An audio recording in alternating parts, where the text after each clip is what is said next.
streaming on Facebook and YouTube. Welcome, everybody. If you're in Zoom, please come into the session. Come on in, make yourselves comfortable. We're just about to start this session, the second session of our event today, which is all about creating lessons that work. And I'm here with Kath Bilsborough and John Hughes, who are going to tell us the secrets of writing classroom materials. So we're really excited for this session. Please say hello in the chat, wherever you are. Tell us where you're joining us from. Tell us if you came to the first session today as well, or if this is your first webinar of the day. Please come on in. Fantastic. I can see people from Russia, Turkey, Malaysia, Sri Lanka, Brisbane, Ukraine. It's going super fast. So it's wonderful to see so many teaching colleagues from all over the world here to find out about creating lessons that work, and in particular in this session, the secrets to writing lesson materials. So hi, John. Hi, Kath. Hello Hi there. there. Hello, how are you? We're good, thank Very you. well. Yeah, excited about being here. I can't believe how fast that chat is going. There are so many people from I know. Myanmar, Pakistan, Italy. It's just crazy. It's Isn't it brilliant. amazing? It's really exciting. It's very difficult to read, but it's great that there's such a buzz. We're feeling the love here.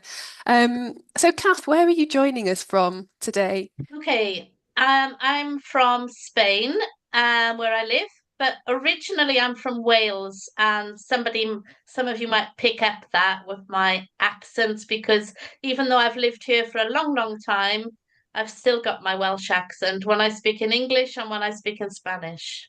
Oh, we love that. Yeah, we love a bit of for accent fans, accent spotting. People are they're gonna love that. And what about you, John? Where are you joining us from today? I'm currently joining you from Oxford in England, but originally I'm from Right. further north than that, so people will hear this sort of weird mix of accents in my Right. voice, probably. Yeah. Where are you from originally? Lincolnshire, which Right. nobody's ever been to, but it's sort of between the north and the south, in the middle to the east. So it has a bit of Okay. northern accent and a bit of I don't know, Okay. other accent. Yeah. Okay, a mixture of everything. Wonderful. Well, before I hand over to you, I'll just introduce you to everybody. So Kath, first of all, Kath is a teacher educator and ELT author, well known for her course books for primary and secondary. Maybe you've used some of her materials. Besides course books and digital courses, she writes free access materials and lesson plans for the British Council and several English language teaching publishers. In fact, Kath has written lesson plans for teaching English. We've got some links to some of her lesson plans that we'll send to you in the via the chat, or we'll give you the references. Kath has also worked with teachers around the globe on developing materials, from low resource printed worksheets to highly polished video material. So that's Kath. John is a published ELT author as well, and specialist in course books for adults and business English. Increasingly, he's working in areas such as online course design and video production. He's also the originator and series editor of the ETpedia resource series for teachers, so check that out. As a teacher trainer, he's worked with teachers all over the world, and he regularly collaborates with Kath on writingeltmaterials.com. And again, we'll send you all the references. So the absolute dream team, we've got our young learner and teenagers expert in Kath, John with the business English and adult side. And we're really excited to find out the secrets of writing classroom materials. So over to you, Kath. You can share your slides now. I'm here if you need me. Otherwise, I'm going to turn off my camera. Okay, thanks very much. I'm just going to click on my slides there. And I'm assuming everybody can see that okay, because I can't see what you can see, but I'm sure somebody will shout out if there's a problem. It looks So fine, yeah, Kath. thank you, John. So yeah, we are here to talk about secrets to writing classroom materials. So it is a secret. So I hope that you'll keep the secret and it doesn't get out to too many people. Although judging by the number of participants today, the secret might well be already out there in the big wide world. So yeah, we're going to be talking about writing classroom materials because this is something that everybody does. All teachers do, no matter where you live, what your context is, who your students are, you will be writing some kind of classroom materials. So we decided to talk about this because it fits in nicely with the whole event for today. And we'll just start off very briefly by giving a brief introduction about to ourselves, if you like. So, John, you can start. Tell us a little bit about the classroom materials that you started writing when you started teaching. Yeah, I think all teachers start writing materials early on. Even though I had a course book early on, I had to write tests, for example. I had to write quizzes for my students, and then I started to get confident, and I'd see reading text to use in class, before I eventually went on to start trying to kind of get my materials published and speak to publishers. So I think all teachers write materials in some form early on. I think what's interesting is that lots of teachers on teacher training courses never actually receive any training in how to do it. And that's something that me and Kath have been trying to work on in the last few months, is to try to help provide support and training to teachers. Because most teacher training courses, I don't think you really get training. It'd be interesting to hear from people in the chat whether they ever had any training in materials writing on their teacher training courses, or whether it's just something they've kind of learned on the job or learned by doing. People are already writing, no, I never received any training in materials. So one person did, a few. Okay, but it's quite mixture. Yeah. Yeah, absolutely. I mean, I started teaching a long, long time ago, in the late 80s, and we had to create lots of our own materials then simply because we didn't have as many resources as we've got today. Um, but despite the fact that it was quite time consuming, I actually loved it. It was the part of my job that I most enjoyed. And I used to create materials for children. So at that time, it involved a lot of felt pens and coloured paper and scissors and glue and this kind of thing, making flashcards. Maybe our participants would like to share in the chat something like tell us what materials they've created recently, what kind of things they might have made for their students. Yeah, But I think. yeah, go on, John. No, keep going, because I think that's coming up on the next slide. Well, we're going to talk about this. This is the plan for today. I said it says my plan. It's our plan. So what materials do you write? So yeah, chat in the chat box, just mention what you write because this is where we get this is where we see the range, the massive range. I'm not looking at the chat right this second. John will be.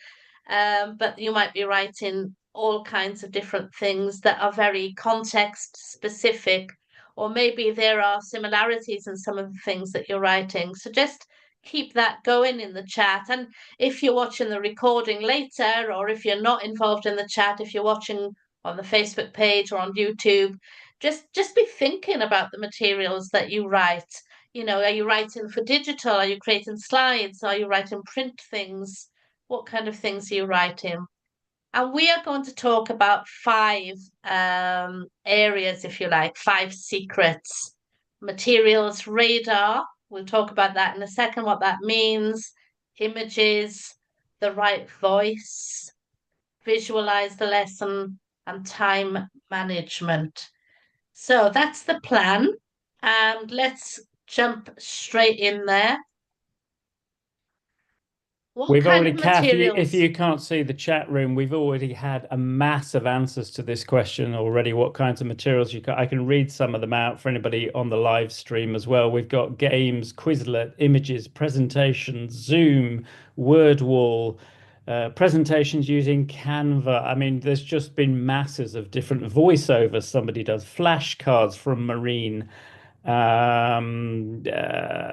grammar cards from Galena, worksheet, question papers, crosswords, AI generative images, Realia. I mean, millions. You can put up our list, but it actually looks quite meager now if you just go to the next bit of the slide.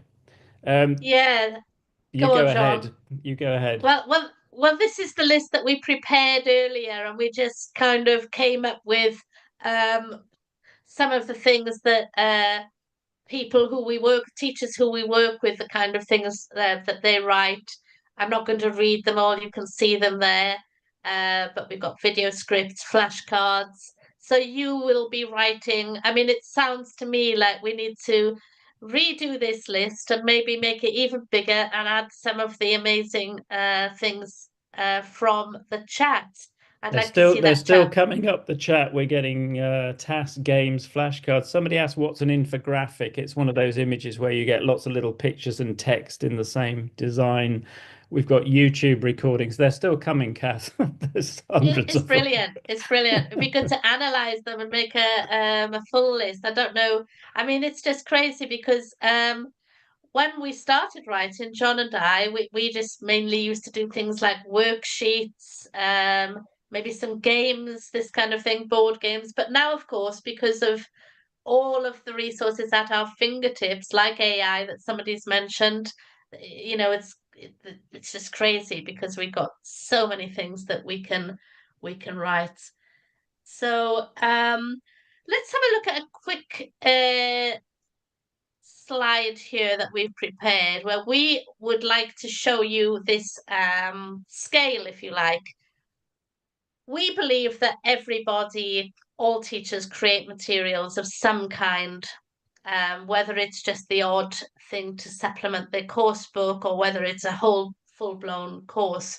But it's worth thinking about where we might be on this scale, I think, and that's where we are. So if number one, I create some materials for my own use, and then number 10, I make a living from mostly writing materials, which was what John and I might choose number 10. So have a think where you might lie on this spectrum, on this scale. Write a number in the chat box. And you might have a number of where you are now, and you might be thinking about where you might like to be. You might think that you might like to move up the scale. Some of you, not all of you. And again, if you're watching a recording, this is something worth considering.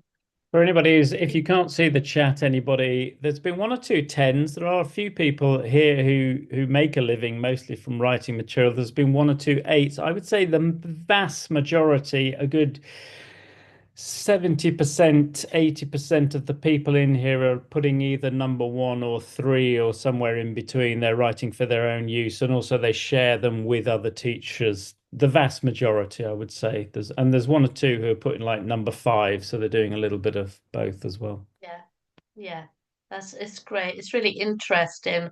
But we need to move on and we need to look at some secrets to share some secrets. So, John, I'm going to hand over to you, and you're going to talk about secret number one. And please tell me when to move Yeah. the slide on. So, as many of you've put, everybody's out there writing materials. I can tell from your responses to the previous slide, you're either doing it for yourself, for others, or you're also publishing. Our secret number one is about what I call my materials radar.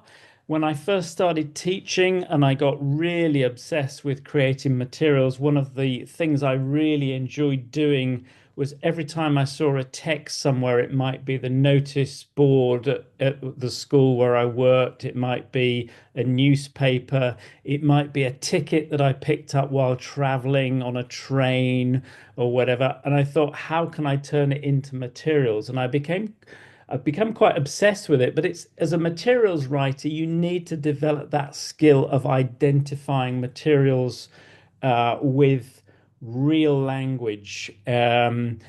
Seeing real language in context, but also seeing it in a context that is vibrant or interesting. If we take a look at the next slide, Kath, I mean, this is a good example. One of the things I do, I often sign up for newsletters from newspapers and places that comes to my email because it just triggers a thought. Recently, I sign up to something from the Independent newspaper, which is a newspaper in the UK. Abdella's mentioned the word authenticity. Yeah, it's about getting something authentic.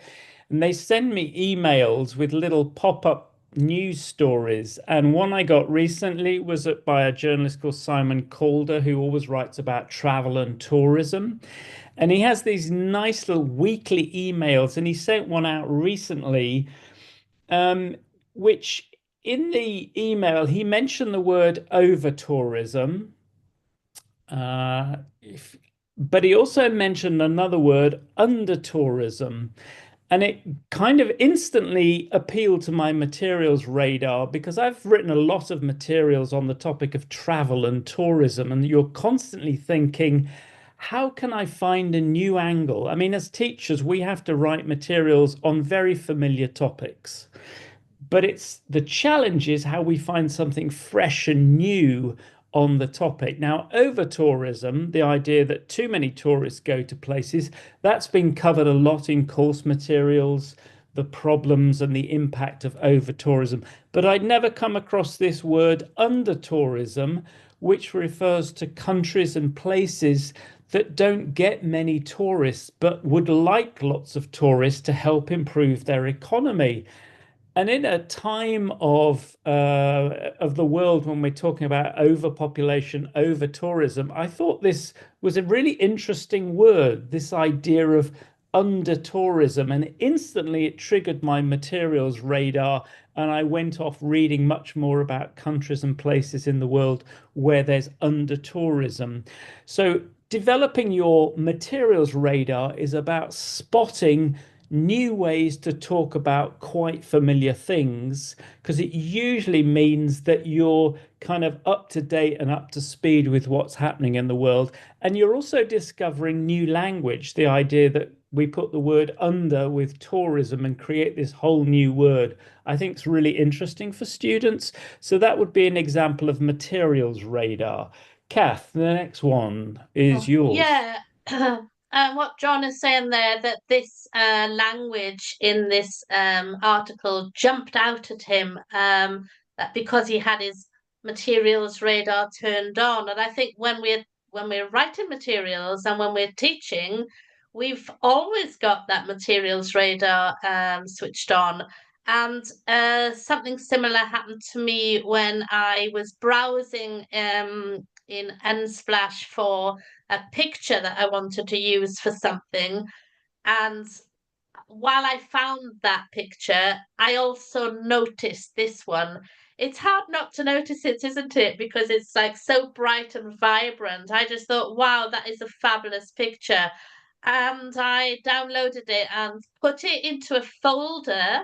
And this is something that I would recommend that you do as teachers and materials writers, is have a folder where you put all these things that you're noticing, because you're not going to maybe use them immediately. And I put this one into a folder, and then I came back to it and I thought, how could I use this in materials? And I've used this with teachers on training courses for writing materials. So some of you in the room might recognize it. And we've come up together as a group with about 20 different ideas of how we might use this picture. So my initial idea, I was trying to think of small ways, of like small things, and I thought of maybe write an advertising slogan or write a caption.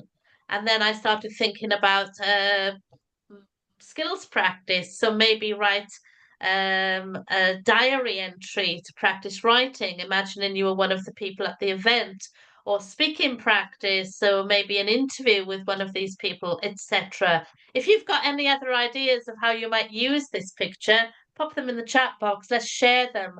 One thing to mention as well, that I've got the attribution there at the bottom of the photo. It's very, very important to do this when you use a text or an image, etc., that belongs to somebody else, or somebody else created rather.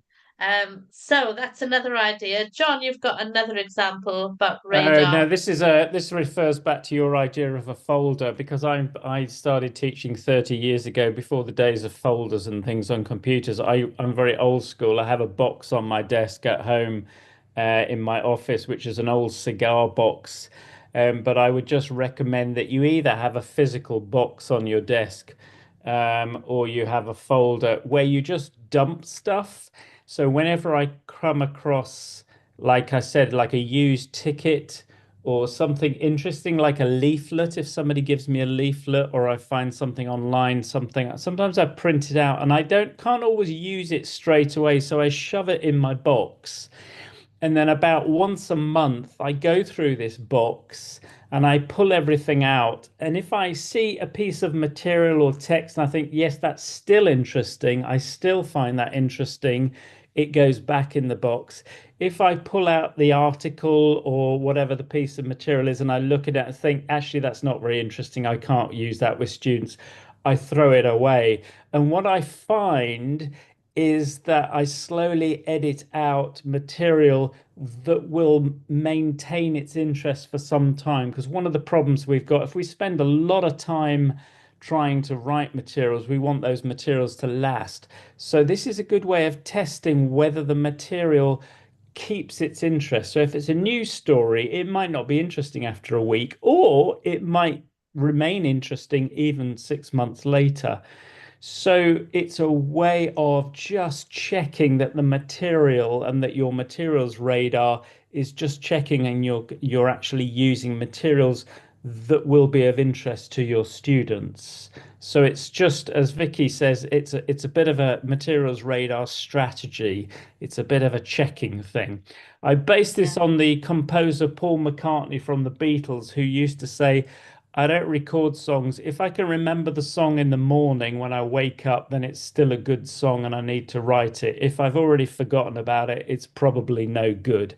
So I think we can apply the same strategy to our materials radar. Yeah, Okay. I love that box idea. And of course we can have a virtual box, or we can have a physical box, or we can have both. So Yeah. brilliant. I've been looking at the chat box actually, some absolutely brilliant ideas from participants about how to use that picture. I Um love Roy we Smith's written the old grey whistle test, which is of course the phrase. But anyway, let's yeah, move on. Yeah. yeah, we have to move on, sadly, but let's have a look at uh secret number two, or ideas number two. So images. So images are a materials writer's best friend, as we just saw there with that image, a couple of images.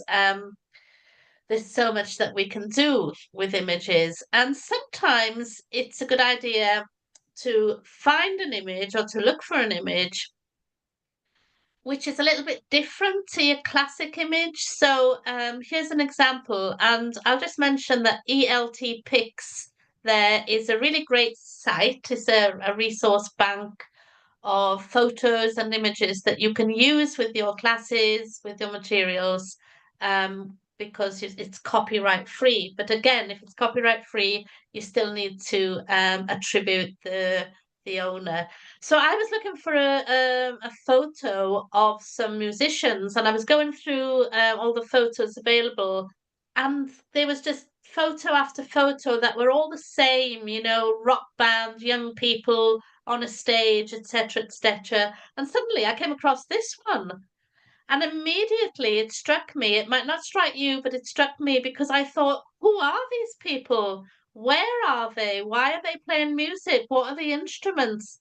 Who's watching? Who's listening? What's the relationship between these people, etc.? It looks like they're on a farm, doesn't it? So I'll just ask you very, very briefly, if you're here watching live and you're in Zoom in the chat, what question might you ask about this picture? If you've got any questions, what strikes you? Because when we use images, one of the great things about them is that we are arousing the curiosity and engagement in our students. Obviously, different images will work with different target users, if you like. So, it's something to bear in mind. Don't just go for the obvious picture. Look at one. If a picture jumps out at you and you're thinking, you're asking questions like the questions you're putting in the chat box now, that means it's got potential of being useful in materials. And why not start an image bank? So in the same way, with the radar, we talked about all kinds of materials that you might collect, and publishers have image banks, but we can mimic this and we can have our own image banks. So where do we get pictures from? Well, just mentioned ELT Pics, and there are a few other ideas here. If you know of any other places where you can get some copyright-free images that might be free to use and you don't have to pay, pop it in the chat too. So we've got some examples here. Unsplash, Pixabay for general copyright-free photo websites. We can use AI tools to create some images. And on Canva, we've got that, Deep AI. And then we've got a couple of examples of some more specialized places here. So Openverse is a great place to find creative work, free pictures and audios, etc.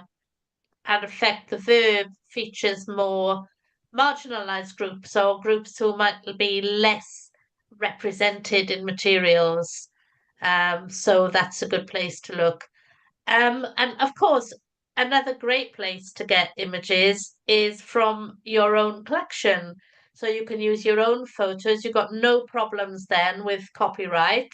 And also, if you're working with classes, what about asking your students to provide you with some images, some photos? So, for example, if you're going to be doing a project about, I don't know, clothes, get them to take some photos of clothes or clothes shops or whatever, and bring them in and use the, student generated materials are always motivating in a classroom.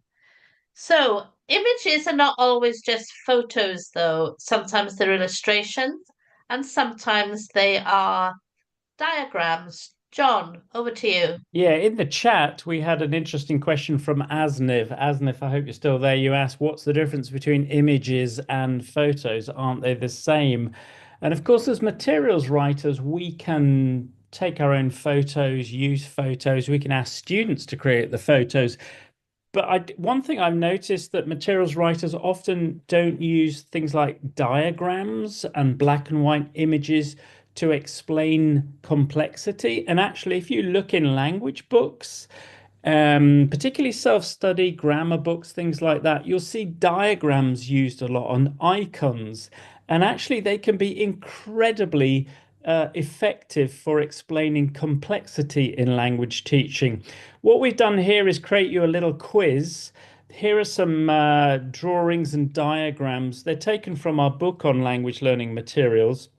And the 5 images are taken from grammar books, and we want you to guess what language point you think the image was teaching. So this is a bit of a quiz.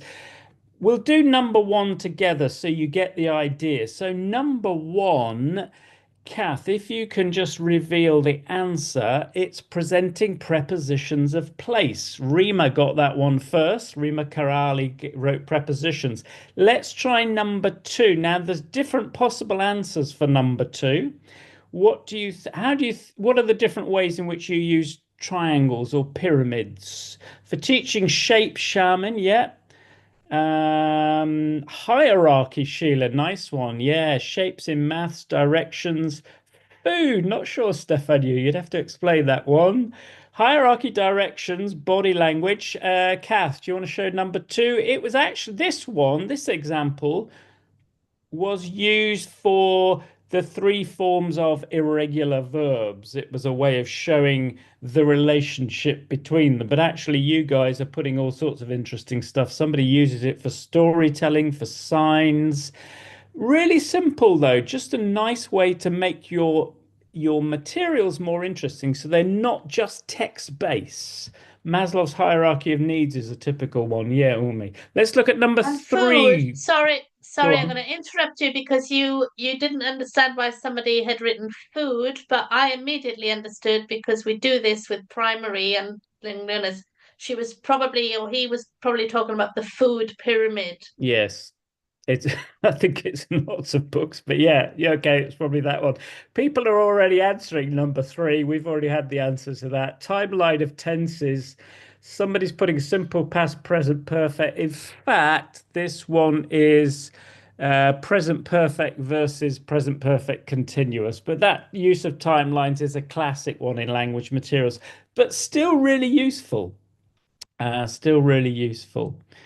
Let's see. Number four is a Venn diagram. Any thoughts on how we might use it? Some people saying conjunctions, pros and cons. Yeah, if you were having a classroom debate, you might discuss the pros and cons. Somebody uses it for comparatives, differences, similarities. Very nice use. Somebody uses it for brainstorming. If sentences, that's an interesting one. You could put if in the middle, couldn't you, and have them either side. So already you're demonstrating the variety of ways. How have we used it here, Kath? We used it for the topic of sports, and students had to discuss which sports do they watch, which sports do they play, and which sports do they watch and play. So it refers back to somebody's, Galena said, for mind mapping. That would be an example of sort of mind mapping and brainstorming. But a whole load of ideas going on in the chat room. Great use. And somebody's already jumped to number five. I would say number five's the hardest. Sharonia suggested it's good for showing division. Somebody suggested antonyms and synonyms, which is a good guess, actually, in the pre. It is to some extent. Grouping categories. Zara's getting very close. In fact, you might be right, Zara. Do you want to show the answer? Zara says it's for every and each. And actually, we got it for all and each. But I'm going to give you the point there, Zara. You got it bang on.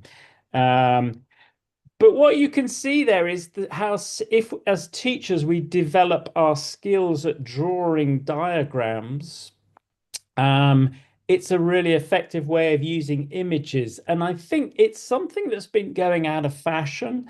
But I think in terms of if you're designing slides for class or you're designing materials, it's really worth thinking about how you design your materials. And I'm going to give our book a quick plug here. The A to Z of writing language learning materials will show you at the end. That has more ideas on how to use diagrams for your materials.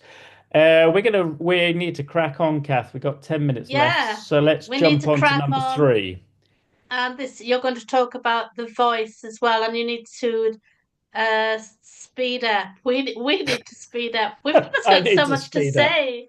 We've Well, too much to say. the chat is off the scale. It's amazing. Yes, Right, using the right fantastic. voice. This is a really simple tip, really, but one that I see when often people write materials and they don't make a distinction between how the material is going to be used and who they're writing for. Now, to illustrate this, when you're writing materials, you have to decide, am I writing for students? Am I writing for students working at home, in class? Am I writing for teachers? What you can see on the slide here is a set of instructions for basically the same exercise. What the teacher wants the students to do is to practice question forms and to write questions or to look at questions and then think of the answers. But in each example, the materials writer has written them in different ways. Asmas, yes, this is about identifying your audience. So if you show the next category, Kath, in 1 to 5, we've got the similar activity written in 5 different ways, and then A to E is 5 different contexts for the materials. So if you click the first one, Kath, number one, write 3 questions for your teacher about their weekend, then ask them. This is the kind of instruction you'd write for a one-to-one private lesson. The idea is that the student writes the question for the teacher and then they interview your teacher. There you're writing the material for a particular context. It's a one-to-one lesson, one student, one teacher. Click the next one, Kath. Number 2, write 3 questions for your partner about their weekend. This is for a group lesson. The teacher's going to put the students in pairs and they're going to interview their partners. So that's a work in pairs exercise. Notice how the wording has changed from number 1. So what do we think about number 3? Oh, Kath's already given you the answer. That's for the teachers. This is from the teacher's book or the teacher's notes. Notice that it's longer. Notice that it's giving the teacher different options. It's saying write question words on the board and then allow 2 minutes and then put the students in pairs. So it's helping the teacher set up the activity. And if you had to write a teacher's book or teacher's notes, that's how you would change the voice of your material. Number 4, read questions about the weekend, select the missing words. That doesn't involve another student, doesn't involve another teacher. It's the sort of thing that we'd write for an online self-study app. So if you were writing materials for something like Duolingo or Quizlet or whatever it is, whatever platform you work on, that's the way you might adapt this exercise. And the last one, prepare 5 questions to ask someone about their weekend, bring them to the next lesson. That's obviously an exercise you would give for homework. And Sharonya in the chat, very helpful, is put the answer key. Thank you, Sharonya. But that's the material you'd write if it was homework. Now, you might think this is kind of stating the obvious, but you'd be amazed how often I see materials written where it's written in a sense without thinking about who the audience is. Clearly in number 3, it's written for the teacher, so you don't worry about language level so much. Whereas the other 4 are all for students. And so we try to shorten the explanations and make them level appropriate. So it's really important to define who is it for, but also how will it be used? Will it be used online? Is it for homework? Is it in a workbook? And so on and so on. So that's just a tip on voice in your material, but really important to think about it. Okay, we're on to tip number 4. Okay. Another tip, visualizing the lesson. In an article by Scott Thornbury, he describes how research shows that lots of teachers, when they plan lessons or write materials, they actually visualize what's happening in the classroom. And I think this is a really helpful tip, that when you write a worksheet or a set of slides for a whole lesson, picture in your mind how they're going to be used in the class. What will the students be doing? Let me show you what I mean. I use this tool when I'm writing materials or I'm doing teacher training. So I talk about heads up, when the students' heads are up and looking at the teacher and looking at each other and communicating, and when are the students' heads down. The horizontal line represents the length of your class.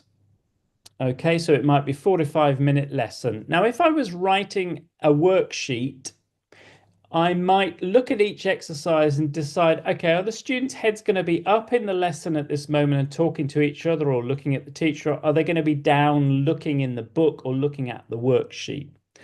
And I can draw the shape of the lesson. So in that first example that Kath put up, it's got 5 exercises in the worksheet. Their heads are up at the beginning of the lesson in exercise 1. It's probably the lead-in task. And then they go down for the rest of the lesson. Well, that tells me that students are probably going to be bored in this lesson because there's not enough variety. I can visualize the lesson's going to be very dull. That might work if it was a writing skills lesson, but even in a writing skills lesson, I'd expect some variety of discussion. A better example would be the last one that Kath put up. I've got a worksheet with 10 exercises. The lesson begins with lots of heads up talking activities. Then in exercise 3 and 4, their heads go down to do a listening exercise. So they're writing in their worksheet. Then they go up, then they go down. They do some vocabulary work on the worksheet. And then in exercise 9 and 10, they get some free practice and they do a role play. So I visualized how I'm writing the materials for a whole lesson by picturing whether the students' heads are up communicating or down in the paper. Now, a good lesson will have a mixture of both. If all your exercises are heads up, that probably means that students will need a moment when their heads go down and do some study work. If their heads down all the time, they're probably going to be demotivated.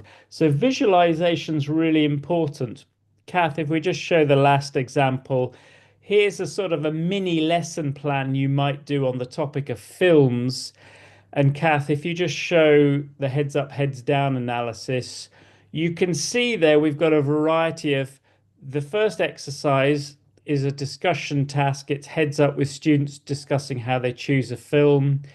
Heads down, they listen to two friends choosing a film and they look for expressions. And then exercise 4 and 5, their heads are up and they're doing some discussion practice and working in pairs. That kind of simple analysis will help you create a much more rounded lesson. Really simple trick, but try the heads up, heads down analysis. It'll help improve your lesson planning and your materials. Okay, last tip, over to Kath, time management.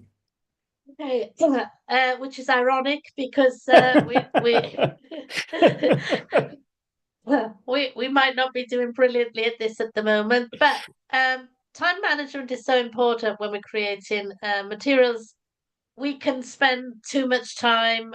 We can, go down rabbit holes or get really involved in things like Canva, etc. And when do we write? Everybody asks John and I that question. When do we write? So I'm just going to ask you this question to participants. I think it's an interesting one.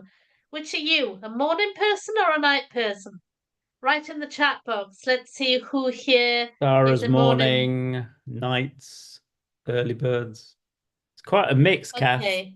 There's a real mix, and there's always going to be a mix. And what about you, John? Are you morning or night? I'm definitely morning, but I grew up on a dairy farm, so I had to milk cows at about 5:30 in the morning, and that's never changed. Yeah, well, I'm more of a night person, but I'm trying to become more of a morning person because I think it might be better for me. But let's see, I might be fighting a losing battle. We are going to have a look at some quotations by famous writers. Okay, so Toni Morrison, the novelist, says she writes at night when it's quiet. And I know quite a few materials writers who do the same. Depends on you. If you've got a busy household, that might work for you. Stephen King's tip there, he says he writes 6 pages a day. That works for him. And that's another way of approaching materials writing. You might think, okay, I'm going to do one worksheet a day or 5 slides for presentation or whatever. This is a nice quote that John found from Douglas Adams, who wrote A Hitchhiker's Guide to the Galaxy. What did he say? What's the full quote there? Well, he was being sarcastic. So he said, I love deadlines. I love the whooshing sound as I miss them. Douglas Adams notoriously was bad at deadlines. I, on the other hand, love deadlines. If I'm asked to write something, my first question is, what is the deadline? There's a couple of things in the chat, Kath. Sheila Tyler says she writes 3,000 words a day. Wow. That is and Sarah does crazy. 2 hours of preparation a day. And then other people Galena in block capitals has written, I love deadlines. And so has written, deadlines are terrifying. Yeah, I need deadlines. And very often, as a materials writer, when I get my deadlines from a publisher, I impose stricter deadlines on myself as a way of kind of tricking myself into getting things done as soon as possible. We've got another one here from Maya Angelou, the writer. She writes daily from 7 till 2. So she's very productive and very disciplined. We need to be disciplined. Like this one, Kurt Vonnegut, he has breaks with push-ups and sit-ups. It's so important. John, what do you do in your breaks? Do you do push-ups and sit-ups? I don't. I generally find if I'm stuck and I don't have any ideas, then I just go for a walk for half an hour, and it's amazing how you can come back from that, and that will resolve it. Or I live by the sea, so sometimes probably going for a swim is the most effective way, particularly in the English Sea because it's so cold, but it triggers your brain. Yeah, I think the important thing here is to find what works for you. Try something out. Don't think, oh, everybody's doing it like this, I need to do it like this, because we're all so very, very different. But we do need breaks, and I think when we have writer's block or when we just can't get things right, it's important to step away from our screens and breathe some fresh air, drink some water, step outside, etc., and do something that works for you. So we've come to the end of the 5 secrets, if you like, and we're just going to mention some more resources. I think, well, you're going to all participants are going to be getting a PDF and a recording, etc., etc. So you can go back and watch this again, and you can read the extra stuff that we've provided through the British Council. And then you might like to, if you're really interested in materials writing, you might like to visit our website. We've also got a blog where we write an A to Z series about different aspects of materials writing. We've also got a YouTube channel. The YouTube channel is great because that's where we sometimes invite specialists on for an interview. So if John and I are not particularly experienced in certain aspects like graphic design or editing or something, we will invite specialists on and they'll tell us all about it, and we learn from this too. And John mentioned earlier that we've written a book, so you can find information about that on our website. So I'm just going to move on. We're going to stop sharing slides in a second and ask you for some questions. I think they've been gathered as we speak. The last slide we just wanted to share to say thank you for listening. We'll say thank you again in a moment. You can find us on LinkedIn. You can find us on our website. And if you've got anything you'd like to ask us or tell us about, drop us a line, send us an email. You've got our email address there. So I am going to pause and stop sharing my screen. Wonderful. Thank you so much. That was so interesting, so inspiring. So many great ideas there. I could see people particularly loved the heads up, heads down thing. It's just so simple, but it makes so much sense, right? To visualize what that's actually going to be like when you're doing it there with those people in the room. That was fantastic. Thank you. So there's lots of questions or some really interesting questions. Let's go straight to a first one from Mohammed, who says, how can we make sure that students are intrigued and that they're actually enjoying and learning substantially? So not any, it's quite a big question. Do you have any tips for what ingredients make materials particularly engaging? John, you can answer that. I've been Thanks, speaking. Kath. Should have started with an easier one, but we've gone straight to the juicy questions. It's a really interesting question. Initially, when I'm looking around, I do look for materials. It has to be something to some extent that interests me, but then I say to myself, well, hang on, will it interest my students? So if I'm writing for one class, then I spend a lot of time trying to get to know the students' interests outside of class as well. And that just comes through formal small talk with students, like how was your weekend, what do you do, and then you discover that one of your students has a particular passion, and you go off and find a text that links into that in some way.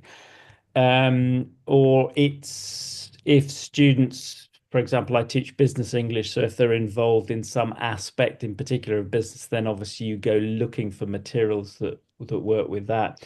I think one of the really positive things about the internet and Google is when I first started writing 20 years ago, I could write a reading text and it didn't have to be about something real. I could make it up because nobody knew if the person in the reading text was real or not, or whether they did it. So I just sort of could write the text and do it.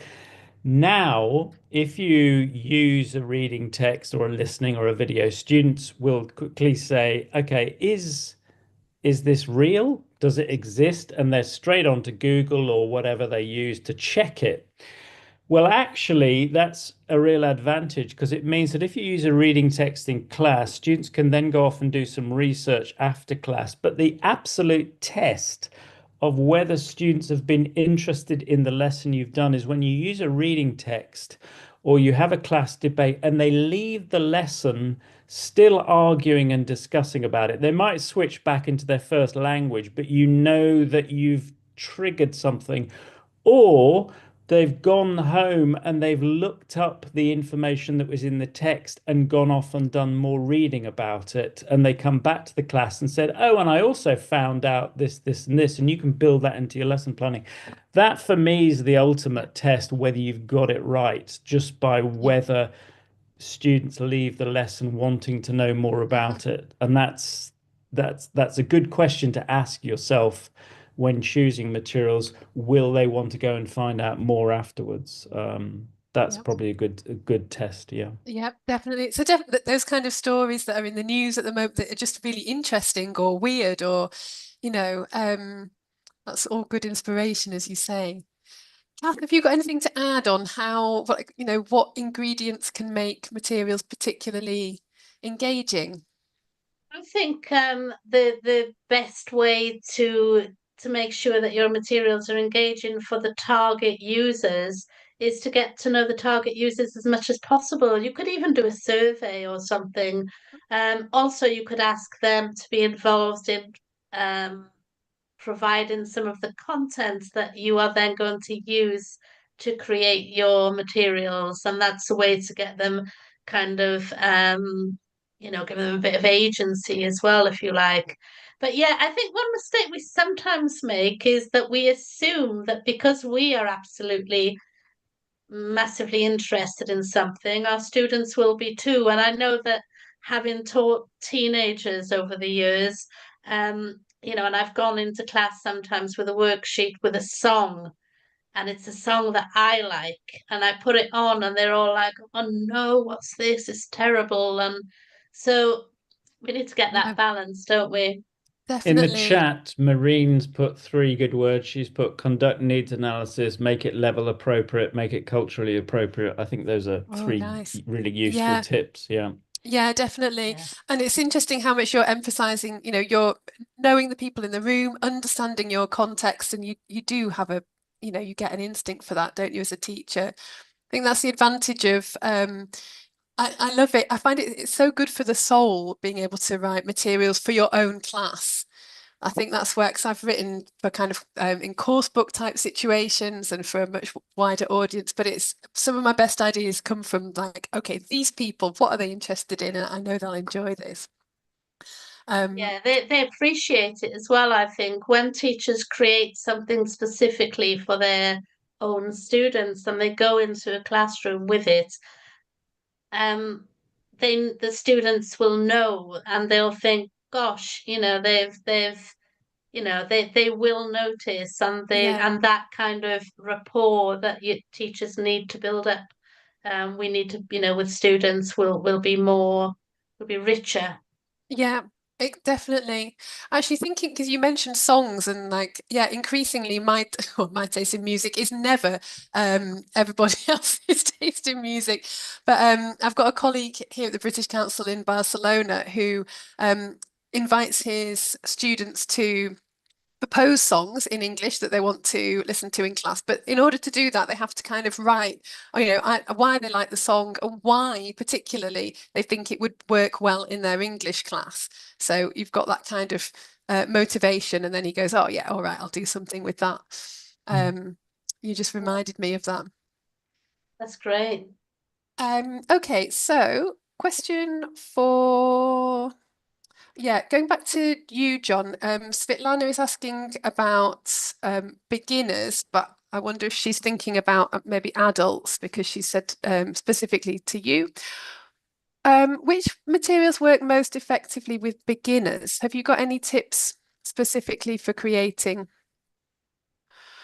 I for think that here level? images are particularly important because a lot of the A1 level words, beginner words, tend to be quite clear nouns and clear verbs that can be demonstrated with images more quickly than um, lots of other ways of teaching vocabulary. The other thing about beginners is, well, one of the problems I notice with materials for beginners in elementary is that there's almost, because you're writing materials for lower levels, one of my criticisms of materials is they often seem to be written for people who have low level interest in the real world. It's quite bizarre that beginner materials are created to look inauthentic. And I've never understood why, really, because anybody who's spent time, being a beginner in a language, if you go to a country and start trying to use the language, there's all sorts of beginner level materials around you. There's train timetables, there's forms that you have to fill in. And actually, if you look around at a very sort of introductory level as a beginner, in authentic settings for the language they're learning, you'll come across all sorts of materials that you can take into class and make beginner level materials feel as authentic as advanced materials. But there's some kind of mind block in materials design that sometimes makes beginner materials just look young and a bit kind of, I don't know, inauthentic. So I think my main tip would be try to picture, even with low level language of an area, if you think about a language you're not strong in, think about the things that you can read, the things you can do, and then transfer that to your English classes. Yeah, and I Yeah. would add something there, John, that I'm sure you'd agree with, that when we are designing materials for lower levels, um, we can there's a lot of support that we can put onto the materials themselves, like a little glossary box or a model of the kind of language we're hoping they will produce, useful phrases box, or if we don't put it on the actual page, we might add in the teacher notes that accompany these materials, something for the teacher, help them by doing this, this, this, and this, because that support needs to be there just to give them a bit of confidence, really. When I'm, as a language learner myself, when I've been learning a language, when I see on a page something like a useful expression box or a small glossary, I think, oh, great, I can say Yeah. that. Definitely, definitely. So that support, because often, like you say, that it's finding something that's interesting enough. There's the cognitive challenge, but with simple language. But they understand the context. They know what they're talking about, but they just, like you say, they need the language support. So that makes perfect sense. Also, we recently on our A to Z blog on our website, we always pick a letter and we do think we had T as for translation, and we shared it on LinkedIn, and we had quite a few responses. And translation is one of those things that's kind of gone out of fashion in language teaching and now is coming back. But when we were writing it, we were looking at where translation might be appropriate in materials writing. And obviously, it came up quite a lot at the lower level, beginner levels, because things like instructions for an exercise, for an absolute beginner, there's no particular reason why that has to be in English. Yeah. You could just bypass that with, if you've got a class all with the same L1, of course. And I think there's a pressure on teachers not to use the L1, but actually there are times when it's perfectly appropriate and particularly useful, I think. So people might be interested in that blog post actually. That's a good point. The L1 as a resource for beginners, but for any Certainly level. any level, Yeah. but particularly I think it's helpful with Yes. beginners for avoiding wasting too much time on certain things. Yeah. Definitely. So, we're very short of time. Let me see. It's an interesting question. I wanted to hear your thoughts, Kath, from Valentina, who says, will AI make materials writing obsolete? No, that's my answer. Okay, that's the end. Perfect. No, obviously it's a question that we're all asking ourselves, and I think that AI is here, and the way I see AI is it's a useful tool, and I don't think it's going to make us obsolete, but I think we need to be careful how we use it and thoughtful and not just jump in with our eyes closed. So it's something we're all talking about, and John and I and other materials writers are members of an organisation called the Society of Authors, which is kind of a union to protect people who write things, etc. And they're working, they're doing lots of research, doing surveys, etc., to find out exactly, as we kind of try to find ways of navigating our way through all this. But I certainly don't believe for a second that we are going to be out of work. In fact, hopefully what will happen will be that AI will be able to help us with some of the more boring tasks and give us more time to spend on the human side of things, and Yeah. the fun and that kind of creative stuff. So yeah, I'm not pessimistic about it. Okay. Definitely. Well, let's leave it there. We've gone slightly over time, but it's so interesting to talk to you both. Thank you so much for a really, really inspiring session. Thank you to Kath and Sangeeta for all your moderation, Wayam, who's there on Facebook and YouTube as well, and thank you everyone who has attended and participated. And Kath, you're back on Facebook, aren't you? Can you remind us which dates? No, I can't. Hang on, I can't. We'll remind everybody. We'll put it, don't worry. I can. I've got my diary here. It's next week. Yeah. I've got my paper diary here. Look, so can you see that? Oh yeah, old school. Old school. So it's Wednesday, the 26th of March at 11 a.m. UK time. Perfect. So don't forget to come back if you've got more questions for Kath. Thank you, everybody. So we'll see you again in 15 minutes, just under 15 minutes at past. We're starting the next session. Thanks so much.